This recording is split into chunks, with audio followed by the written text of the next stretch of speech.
नमस्ते दोस्तों। क्या आपकी चाय की प्याली गर्म है? तो फिर उसे जोर से पकड़ लो, क्योंकि हम जॉनथन हार्कर के किस्मत की कहानी की एक काले ठंडे पन्ने को पलटने वाले हैं। क्या आपने पिछले चैप्टर्स को चेकआउट किया है? अगर नहीं तो प्लीज उन्हें चेकआउट कीजिए। पिछले चैप्टर में हार्कर ने मौत को एकदम नजदीक से देखा था। ड्रैकुला का साया ना होना, मिरर में उसका ना दिखना, उसकी खून की प्यास जिसे हार्कर ने महसूस की थी, और ड्रैकुला का वो हुक्म। ड्रैकुला ने हार्कर को 3 झूठे खत लिखवाए थे, जिनमें तारीख आगे की दी गई थी और ये भी बताया गया था कि वो सुरक्षित है। और आखिरी वार्निंग, ड्रैकुला के बूढ़े सपने वाली लाइन, जिसमें उसने 3 खौफनाक औरतों के बारे में बताया था। पिछले चैप्टर में जोनाथन ने पहली बार समझा था, शायद वो सिर्फ मेहमान नहीं, वो यहाँ कैदी है।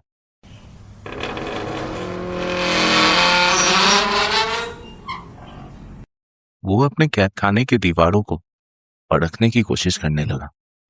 क्या ये परख ड्रैकुला का कोई राज खोलेगा? और ये रात उसे क्या दिखाने वाली है? क्या उसकी जिंदगी पूरी तरीके से बदल जाएगी? और ये 3 औरतें, ये कौन है? अगर आप ऐसे ही किसी कैसल में बंद होते और सिर्फ एक ही जगह खुली होती, तो क्या आप तलाशी करते या नहीं? अपना जवाब कमेंट में जरूर बताना।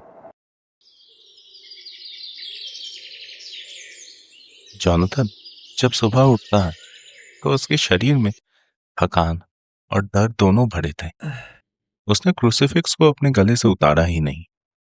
हार्कर खुद से कहता है, सुबह तो हो गई, पर मेरी सुबह कब होगी?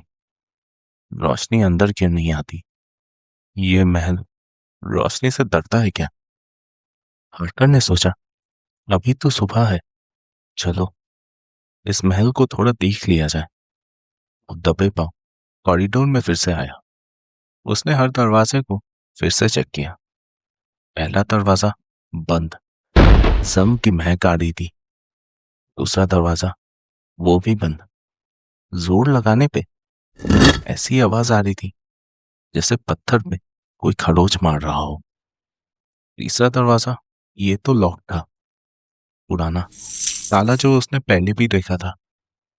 हारकर थक चुका था, उसके हाथ की खाल छिल चुकी थी। दरवाजे खुल ही नहीं रहे थे। उसने बहुत कोशिश की। इस महल में उसके लिए सिर्फ 2 ही जगह थी, एक उसका बेडरूम और दूसरा वो लिविंग रूम। हारकर वापस लिविंग रूम आता है। वो दीवारों को टैप करके देखता है। हारकर मन ही मन सोचने लगा, दीवार खोखली क्यों लग रही है? क्या इस महल में कोई गुप्त रास्ता है? ड्रैकुला कहाँ से आता है और कहाँ चला जाता है? हारकर समझने लगा था, इस कैसल में वो मेहमान नहीं, कैदी है। उसकी आजादी सिर्फ 2 कमरों तक सीमित है। और ड्रैकुला, वो कहीं नजर नहीं आता। वो आज दिन भर कहाँ था, हारकर को समझ नहीं आया। हारकर को डर लगने लगा। ड्रैकुला उसकी जांच कर रहा था, शायद किसी शिकारी की तरह, जैसे शिकारी जंगल के पेड़ के पीछे छिपकर अपने शिकार का जांच करते हैं। जोनाथन निराश होकर अपने बेडरूम चला गया था। बेडरूम के बस छोटे से खिड़की से बाहर देख रहा था। नीचे वही सीधा खाई। उसकी आंखों में निराशा के सिवा कुछ नहीं था। और तभी उसी निराशा के अंधेरे में उसने वो देखा जो उसके समझ से बाहर था। काउंट ड्रैकुला दीवार के बाहर छिपकली की तरह सीधा नीचे उतर रहा था। हार्कर को लगा उसकी आंखें उसे धोखा दे रही हैं। उसने आंखें मसली और दोबारा से देखा। ड्रैकुला ही था। उसका लंबा काला कोट हवा में लहरा रहा था। पैर नहीं, हाथ नहीं, ड्रैकुला सिर्फ दीवार पे चिपका हुआ नीचे मानो फिसल रहा था। वो ऐसे लटका हुआ था जैसे कोई बड़ा सा कीड़ा सर पर रेंग रहा हो। उसके कमर के कपड़े जैसे गायब हो गए हों। चेहरा बिल्कुल शांत। उसके चेहरे पे कोई भाव नहीं था, जैसे वो रोज सुबह ऐसा ही एक्सरसाइज करता हो। हार्कर की सांसें अटक जाती हैं। मन ही मन सोचने लगा, ये तो सीधा कोई हैवान लगता है। कोई इंसान ऐसे नहीं चल सकता। ये जरूर एक आत्मा है जो अपना रूप बदल सकती है। अब पक्का हो गया, मैं एक हैवान के कब्जे में हूं। मुझे यहाँ से भागना होगा। जब ड्रैकुला पूरा नीचे उतरा, हार्कर ने देखा वो जमीन पर नहीं आया। दीवार में एक छोटा सा दरवाजा खुला और ड्रैकुला अंदर घुस गया। हार्कर को ड्रैकुला का रास्ता दिख चुका था। क्या यही वो रास्ता है जहां से हार्कर वापस जा पाएगा? हार्कर जल्दी से लिविंग रूम के खिड़की की तरफ भागा और छुपके से देखने लगा। कैसल के नीचे काफी हलचल हो रही थी। बड़े बड़े बॉक्सेस लाए जा रहे थे। बॉक्सेस सदियों पुराने लग रहे थे। उन पर पुरानी भाषा में कुछ लिखा हुआ था। बैलगाड़ी की तेज आवाज आ रही थी। ड्रैकुला खुद उन बॉक्सेस को चेक करता था। उसके चेहरे पे एक अजीब सी संतुष्टि थी। हार्कर मन ही मन सोचता है, ये संदूक सच में मिट्टी से भरी हुई है। मिट्टी की महक यहाँ तक आ रही है। ड्रैकुला हर बॉक्स को खोलता और अपने लंबे नोकीले नाखून से मिट्टी को छुपा। वो मिट्टी उसके लिए खजाना जैसा हो। जैसे ड्रैकुला खुद से बोलने लगा, मिट्टी ही जीवन है। मेरे जीवन के लिए ये मूल है। इसके बिना लंदन में कैसे जा पाता। हार्टर को ड्रैकुला की बात समझ नहीं आई, पर उसका दिल उसे कहने लगा था, ये मिट्टी किसी वजह से लाई गई थी। ये मिट्टी ड्रैकुला के लिए बहुत जरूरी है। शायद ये मिट्टी उसका कबर बनने वाली है। एक पल के लिए हार्कर ने देखा, ड्रैकुला के हाथ में एक चाबी का गुच्छा था। बड़े पुराने तालों की चाबी। हार्कर जानता था कि अगर वो चाबियां मिल गई तो शायद वो बाहर निकलने का रास्ता मिल ही जाएगा। लेकिन ड्रैकुला के पास से चाबी चुराना मुमकिन भी है। एक रात 30 मई के आसपास की होनी चाहिए। हार्कर थका हुआ था, बेड पर लेट चुका था, पर नींद आंखों में नहीं थी। सिर्फ दर्द था जो उसकी नजरों में खून की तरह दौड़ रहा था। उसने अपने गले की क्रूसिफिक्स को अपने बदन से छुपा कर रखा था और फिर उसे महसूस होता है जैसे वो अकेला नहीं है। रूम में एक तेज तीखी ठंडक सी फैल गई। ये आम ठंडक नहीं थी। ये ऐसी ठंडक थी जो उसके हड्डी तक जा रही थी। हार्कर को लगा जैसे उसके रूम की सारी गर्मी किसी ने छीन ली हो। हवा में महक बदल गई थी। अब मिट्टी की महक नहीं थी, अब तेज मीठी खुशबू सी थी, जैसे फूलों की हो। पर उसके नीचे एक आयरन की महक भी छिपी थी, मानो खून की महक हो। कर्टन हिल रहे थे। रूम में कोई चीज थी जैसे, जो हार्कर को उसके नाम से बुला रही थी। धीरे धीरे, मानो गले में उतरती आवाज हो। हार्कर मन ही मन सोचने लगा, ये भ्रम है या फिर हकीकत। ऐसा लग रहा है जैसे किसी ने मेरा नाम पुकारा, जैसे हवा में कोई आवाज सी गूंजी। मेरे कानों में वो आवाज जहर जैसी घुल सी गई। हे प्रभु, मैं अपनी आंखों को बंद करना चाहता हूँ, पर मेरे पलके ऐसा क्यों लग रहा है जैसे किसी ने इनको सिल दिया हो। हार्कर ने देखा, चांद की रोशनी जो उसके खिड़की से आ रही थी वो अचानक बदल सी गई। धूल के कण जो हवा में तैर रहे थे वो आपस में मानो जुड़ने लगे, जैसे कोई शक्ल तैयार हो रहा हो। रूम का सन्नाटा इतना गहरा था कि हार्कर को अपनी ही खून के दौड़ने की आवाज सुनाई देने लगी। अचानक उसने देखा, अंधेरा खाली नहीं था। 3 आकृतियां उसके बेड के पास खड़ी थी। वो दरवाजे से नहीं आई थी, बल्कि अचानक मानो हवा में प्रकट हुई थी, जैसे गर्म धूप में भ्रम पैदा होता है। हार्कर की आंखों में नींद हमेशा के लिए गायब हो गई थी। उसने उठने की कोशिश की, पर उसका जिस्म अब उसका नहीं लग रहा था। उसकी उंगलियां पेट से चिपक गई थी। उसका गला अब सूख रहा था। जीभ तलवे से लग गई थी। हार्कर मन ही मन खुद से बोलने लगा, मैं कैद हूं, पर किसी ने रस्सी से नहीं बांधा। ये किसी जादू की तरह है। इन 3 नजरों में एक अजीब सी कशिश है जो मुझे मौत की तरफ खींच रही है, पर मैं मरना नहीं चाहता। हार्कर को महसूस हुआ कि रूम की ठंडक अचानक से बढ़ चुकी है और ऐसा लगने लगा जैसे सीने पर किसी ने वजनदार पत्थर रख दिया हो। वो सिर्फ आंखें हिला पा रहा था और उन आंखों में सिर्फ दहशत और बेबसी का निशान था। हार्कर ने देखा, वो 3 आकृतियां धीरे धीरे औरतों में बदल गई। वो औरतें खूबसूरत थी, पर उनके चेहरे वो सफेद थे। उनके होंठ अप्राकृतिक रूप से लाल थे। उनकी मुस्कान जैसे उनमें रूह ही ना हो। पहली औरत, जिसके बाल सोने जैसे थे, आगे बढ़ी।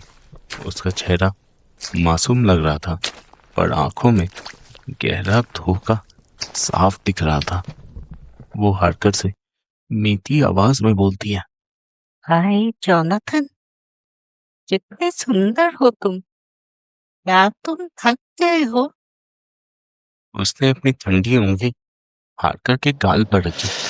हार्कर को लगा जैसे किसी ने उसके गाल पर बर्फ की लकीर खींच दी हो। उसके स्पर्श ने हार्कर का दिमाग सुन्न कर दिया था। वो ब्लॉन्ड ब्राइड आगे झुककर हार्कर के माथे पर एक ठंडा किस किया। हार्कर मन ही मन खुद से बोलने लगा, यही किस, ये कोई नॉर्मल किस नहीं है। ये किसी मूर्ति की ठंडक है जो मेरी रूह को निचोड़ रही है। मैं लॉ का आदमी हूँ, लंदन की तरक्की का हिस्सा, मगर यहाँ मैं एक माया जाल में फंस चुका हूँ। ये इतनी घिनौनी है कि मेरी प्रार्थनाएं अपवित्र हो जा रही हैं। मेरा दिमाग चीख रहा है कि मैं बाइबल पढूं, अपने धर्म के उन पवित्र शब्दों को पुकारूं, मगर मेरी आत्मा मेरे दिमाग के बनाए हुए इस पिंजरे में बंध चुकी है। मैं इन अप्राकृतिक ताकतों से कैसे बचूं? इनका कैदी बन चुका हूं मैं। दूसरी औरत, जिसके बाल गहरे काले थे और चेहरे पे एक दरिंदे की मुस्कान थी, नजदीक आई। उसकी उंगलियां लंबी और पतली थी। उसने हार्कर के गर्दन के नसों पर धीरे धीरे अपनी उंगलियां फेरनी शुरू की और हार्कर से बोली, इतना ताजा खून है तुम्हारा, इतना गर्म होगा। क्या तुम हमें हिस्सा नहीं दोगे? उसने अपनी सांस हार्कर के गर्दन पर छोड़ी। सांस गर्म नहीं, ठंडी, तीखी थी। हार्कर को लगा जैसे उसका खून उस सांस से उबलने लगा था। हार्कर ने क्रूसिफिक्स को अपने दिमाग में सोचा, शायद क्रूसिफिक्स की शक्ति जाग जाए, पर कोई फर्क नहीं पड़ा। वो औरत अब भी वही थी। और तीसरी औरत, सबसे खतरनाक, जिसके आंखों में एक पागलपन का शौक था, हार्कर के बिल्कुल पास आ गई। तू हमारा है, हम तुझे छोड़ेंगे नहीं। उस तीसरी औरत ने अपने लंबे नोकीले दांत हार्कर के गर्दन की तरफ आगे बढ़ा दी। हार्कर उस दर्द को महसूस कर रहा था जो शायद आने वाला था। दांत उसके गर्दन के खाल से 1 इंच दूर था। बस 1 इंच का फर्क था हार्कर की जिंदगी और मौत के बीच। हार्कर मन ही मन सोचने लगा, ये अंत है, अंत। अब मुझे कोई नहीं बचा सकता। मीना को मेरा अलविदा। उस आखिरी औरत ने अपनी सांस रोक ली थी। उसका जिस्म तैयार था कि वो उसका खून पिए। और उसी पल रूम का माहौल एकदम से बदल जाता है। ड्रैकुला वहां खड़ा था। कोई दरवाजा नहीं खुला, वो भी हवा में अचानक से प्रकट हुआ था। उसके आंखों में गुस्सा था, आवाज में हुक्म। उसकी आवाज ऐसी थी जैसे पुराने पत्थर आपस में टूट रहे हों। ड्रैकुला चीखते हुए बोला, तुम्हारी हिम्मत कैसे हुई इससे हाथ लगाने की? ये आदमी सिर्फ मेरा है, तुम्हें इजाजत नहीं है इसे छूने की। This man belongs to me. You shall not touch him. तीनों औरतें डर के पीछे हट जाती हैं। उनके लाल होठ कांप रहे थे। ड्रैकुला उनके लिए लॉर्ड था और हार्कर उसका प्रॉपर्टी।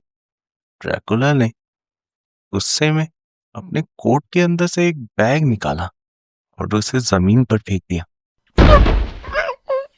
बैग से एक दबे हुए जीव की चीख आने लगी। ड्रैकुला हुक्म देता है, आज रात का खाना यही है। तुमने मेरा हिस्सा छुआ, अब इसी से काम चलाओ। तीनों औरतें उस बैग पर आंखें फाड़ कर देखने लगी। उनकी प्यास तुरंत हार्कर से हटकर उस बैग पर मानो चली गई। तीनों औरतें उस बैग को लेकर जल्दी से मानो हवा में फिर से घुल गई। जोनाथन ये सब देखकर बेहोश हो गया। उसका जिस्म और दिमाग इस दर्द को झेल नहीं पा रहा था। क्या ड्रैकुला ने उस जीव को सिर्फ इसलिए मार दिया कि हार्कर बच पाए? क्या सिर्फ ये प्रॉपर्टी की हिफाजत थी, या ड्रैकुला ने हार्कर को किसी खास प्लान के लिए बचा कर रखा है? होश आने पे जोनाथन तेज सर दर्द और पसीने में डूबा हुआ था। वो बेड से उठा। रूम बिल्कुल शांत था, जैसे कुछ हुआ ही ना हो। उसके होठों पर एक अजीब सा स्वाद था, थोड़ा मीठा, थोड़ा आयरन जैसा। हार्कर डर के मारे अपने होठों को चाटने लगा। क्या उस खौफनाक औरत ने उसे छुआ था? हार्कर मन ही मन सोचने लगा, मैंने अपना होश खो दिया था शायद। मेरे साथ क्या हुआ था? उन्होंने मुझसे खून चुराया था या नहीं? जब होश नहीं था तभी तो सबसे बड़ी गलती हो जाती है ना। हार्कर ने अपनी डायरी खोली और कांपते हुए हाथों से लिखने लगा, मुझे अब पता चल गया, मैं ड्रैकुला का कोई गेस्ट नहीं, उसका प्रॉपर्टी हूँ। हार्कर मन ही मन सोचने लगा, अगर मैं भागा तो दीवार से गिरकर मर जाऊंगा, अगर रुका तो ये लोग मुझे खा जाएंगे। हार्कर अपने सामान से चोरी छिपे लंदन का नक्शा निकालने लगा। हार्कर डायरी में लिखता है, मैं दीवार से नीचे उतरते हुए ड्रैकुला को देखा है। इसका मतलब है कि इंसान के लिए भी कोई ना कोई रास्ता होना चाहिए। मैं रात को अपने रूम के खिड़की से रोप निकालकर बाहर की तरफ देख सकता हूँ, शायद कोई रास्ता मिल जाए। ये कैसल उसके लिए एक कैद खाना है, ये हारकर जान चुका था, और उसका अगला कदम उसकी आखिरी कोशिश हो सकती है, ये भी वो समझ रहा था।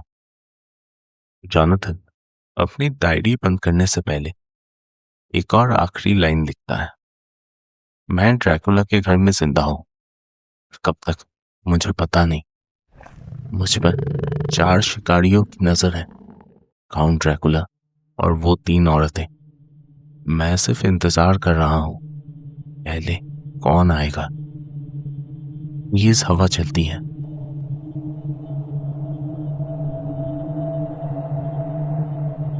आर्थर जल्दी से खिड़की की तरफ जाता है। दीवार पर चांद की रोशनी पड़ रही थी और उसी पर उसने ऊपर की तरफ देखा। दीवार पर कुछ चिपकता हुआ ऊपर चढ़ रहा था, एक भयानक रूप, जैसे एक बड़ी छिपकली या कोई बिच्छू हो। लेकिन ये आज कौन है? क्या ये ड्रैकुला था जो अपने कमरे में वापस जा रहा था, या वो 3 औरतों में से कोई एक था? और कैसल फिर से खामोश हो जाता है। खामोशी ऐसी जैसे दुनिया में कुछ नहीं हो। अगर आपको ये चैप्टर डरावना लगा तो अगला चैप्टर और भी ज्यादा डिस्टर्बिंग होने वाला है। क्या ड्रैकुला अपना असली रूप दिखाएगा? हम देखेंगे उन संदूकों में क्या छिपा हुआ है। मिलते हैं फिर अगली चैप्टर में।